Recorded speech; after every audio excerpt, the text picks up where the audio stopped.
Breaking news BRS కు తాను రాజీనామా చేయలేదని అలాగే కాంగ్రెస్ లో చేరలేదన్నారు జగిత్యాల ఎమ్మెల్యే సంజయ్. కేవలం ముఖ్యమంత్రి రేవంత్ రెడ్డితో కలిసి పనిచేస్తున్నామని అన్నారు. ఆయన సీఎం రేవంత్ రెడ్డి కూడా తనకు రాజీనామా చేయమని కోరలేదని అలాగని సభ్యత్వం తీసుకోమని అడగలేదని అన్నారు. ప్రభుత్వంతో కలిసి పనిచేస్తుండటంతో తనపై కక్ష కట్టి బురద చల్లేందుకు ప్రయత్నిస్తున్నారని ఆరోపించారు. పార్టీ ఫిరాయిస్తే చట్టం ఉందన్నారు ఎమ్మెల్యే సంజయ్.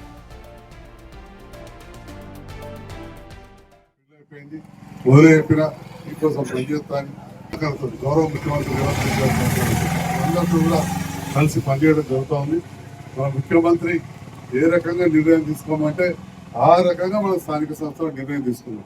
ఎటువంటి ఏంటంటే పార్టీ ఫిరాయిస్తే తన చట్టం ఉంటుంది కాబట్టి ఏదో రంగు చూసి నా పదవి కూడా చూస్తున్నారు. అట్లేం లేదు, మనం ఇక్కడ రాజీనామా చేయాలి, అది చేరలేదు. అది ఎన్నోసార్లు చెప్పినాం. అందరం కలిసి పనిచేస్తున్నాం, ముఖ్యమంత్రి కలిసి పనిచేస్తున్నాం. ముఖ్యమంత్రి గారు కూడా రాజీనామా చేయమని ఇక్కడ సభ్యత్వం తీసుకోవాలి.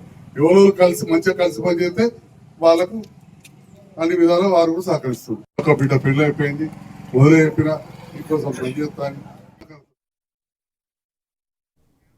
పూర్తి డీటెయిల్స్ అందించడానికి కరీంనగర్ నుంచి మా ప్రతినిధి శ్రీనివాస్ అందుబాటులో ఉన్నారు. శ్రీనివాస్, జగిత్యాల ఎమ్మెల్యే సంజయ్ చేసిన వ్యాఖ్యల్ని మనం వింటున్నాం.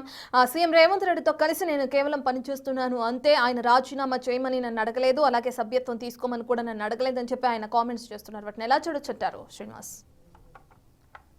రత్న, పార్టీ ఫిరాయింపుల కేసు లోపల రేపు స్పీకర్ ముందు ఓవరాల్ ఆర్గ్యుమెంట్ జరుగుతున్నటువంటి నేపథ్యం లోపల జగిత్యాల పర్యటన లోపల ఎమ్మెల్యే సంజయ్ కుమార్ ఆసక్తికరమైనటువంటి వ్యాఖ్యలు చేయడం కూడా జరిగింది. అయితే ఇప్పుడు బీఆర్ఎస్ పార్టీ స్పీకర్ ఫిరాయింపుల పైన ఇటు సుప్రీంకోర్టుకు వెళ్ళినటువంటి నేపథ్యం లోపల చర్యలు తీసుకోవాలని చెప్పి ఆదేశాలు ఇచ్చినటువంటి నేపథ్యం. ఈ నేపథ్యం లోపల రేపు స్పీకర్ ముందు ఓవరాల్ ఆర్గ్యుమెంట్ జరుగుతున్నటువంటి నేపథ్యం లోపల ఇప్పుడు కీలక సమయం లోపల ఇప్పుడు సంజయ్ కుమార్ యొక్క వ్యాఖ్యలు ఆసక్తికరంగా మారినటువంటి పరిస్థితి కనబడుతుంది.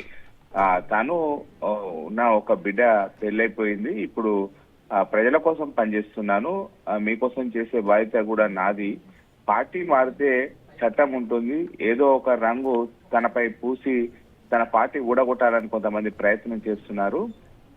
నేను ఎక్కడ కూడా రాజీనామా చేయలేదు, ప్రభుత్వంతో కలిసి పనిచేస్తున్నాను, ముఖ్యమంత్రి కూడా తనను రాజీనామా చేయమని చెప్పి ఎక్కడ కూడా అడగలేదు, తను సభ్యత్వం కూడా కాంగ్రెస్ పార్టీకి సంబంధించినటువంటి సభ్యత్వం కూడా ఎక్కడ తీసుకోలేదు అని చెప్పి చేసినటువంటి వ్యాఖ్యలు ఇప్పుడు ఆసక్తికరంగా